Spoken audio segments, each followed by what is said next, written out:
Today we will learn about hoisting in JavaScript. Before we start, what if I say there is no such term hoisting in JavaScript? Would you believe? Well, let's find out this together. So, what is the meaning of word hoisting in English? It means lifting heavy objects up. Alright, so let's check what the JS official doc says about hoisting.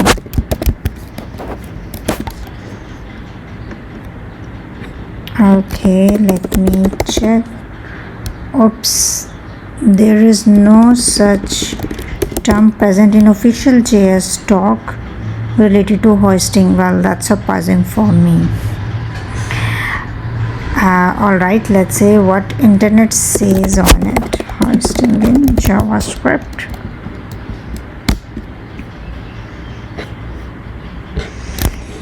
Okay, a behavior in JS where the interpreter appears to move the declaration of function, variables and classes to the top of their scope before the code actually executed. Alright. Okay. Most of the sites are saying declarations are moved on the top of their current scope. Take a pause and think what we name hoisting actually. We as a developer working in JS has observed that some functions and variables are available before they are declared in their code. So that is why people came with the idea that it might be possible the declarations are moved at the top of their current scope. That's why they are available before their declaration point in the code base. So the people came up with the idea, this hoisting term, and they create a definition for just for their understanding, like the declarations are moved to the top of their scope, but this is not actually the case. So it seems to be a process in which we are able to use the declared variables, functions and classes before they are present in the code. So here I want to show you a definition by programmers that was like, hoisting is a behavior in which a function or variable can be used before declaration, right? This definition seems to be valid because if there is anything like hoisting, moving the declarations on the top of their scope, then this must be stated in the JS docs, right? But this is just a behavior which people observed and named it as a hoisting. So this is the correct definition, like a behavior in which function or variables can be used before the declaration. Now the question is why they can be used before the declaration. Well, this is due to how JS engine works. JS engine works in two steps.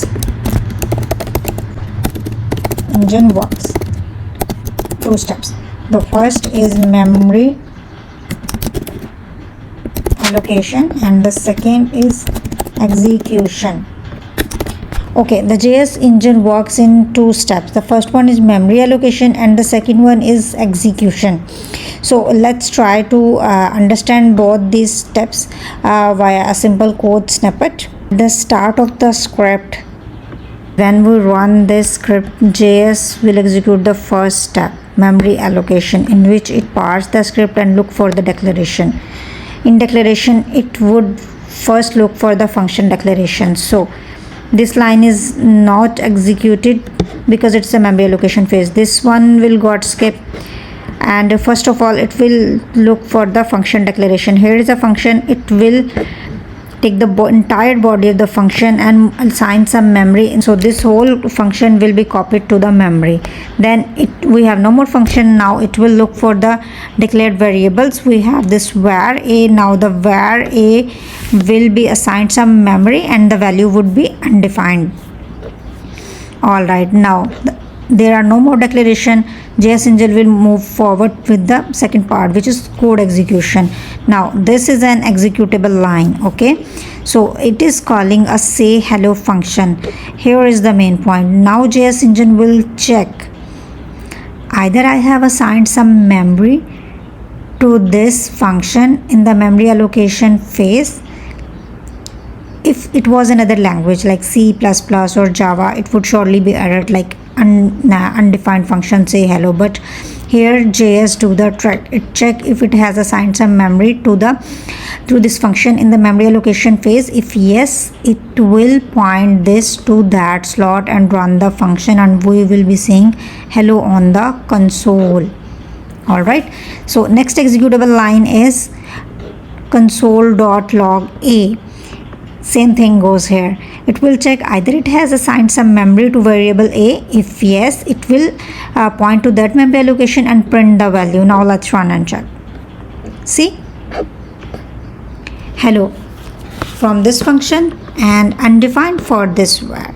All right, so now the question, you might ask a question, why undefined but we have declared a value 5 to the variable a. So in the memory allocation phase, only the declarations are the declared variables get assigned some memory, and they are initialized with the default value. All right. Okay, these two steps should be clear. The first one is memory allocation, in which declared variable and functions get assigned memory, and the second one is the execution, in which the executable lines are run, which do some logic. Now let's replace this with let and check. Oops, reference error. So why where was, you might have question here, why where was showing undefined but let is inaccessible? Well, the reason is in memory allocation phase, the default value of where is undefined, but let and const are not initialized. Yes, at this point JS engine knows it has a variable a, but it is not initialized.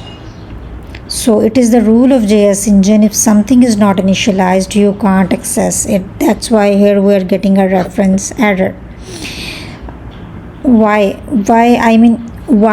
where has a value of undefined and let and both const are not initialized? Well, the reason is this behavior of this word const.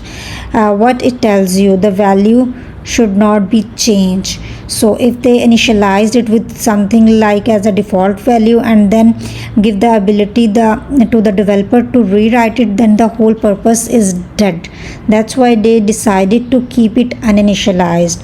And since let and const both are shipped together, that's why they applied this behavior. The JS team decided to keep the behavior consistent, and both where and let are uninitialized in the memory allocation phase. That's why you can't access those before the initialization.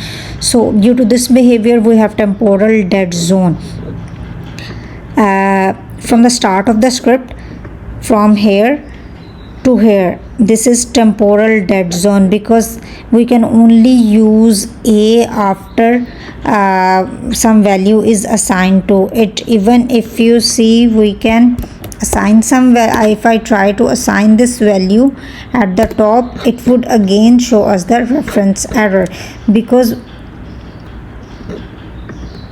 from before this line we can't even initialize this. So from the start of the script till this line, this is called temporal dead zone. So the takeaway is there is no such term hoisting in JavaScript. It is the default behavior of JS engine by which we can access declared variables and function before their declaration in the code base. JS engine works in two steps. The first is memory allocation and the second is code execution. In the first step, memory allocation, JS will look for the function declaration and move to the memory. Make a copy of those in the memory. Then it will look for the variables which are declared by let, var and const, and those will be assigned some memory. By default, undefined value is assigned to var variable and let and const variable will be assigned some memory, but they will be uninitialized. So you can't access those till they are initialized in the code base. So from the start of the script to the point where let or const are being initialized, we will be observing the temporal dead zone of those variables. Next time someone asks you about hosting in an interview, state these facts and sound senior. And if you find this video helpful, please hit the like button and subscribe to the channel. Thank you.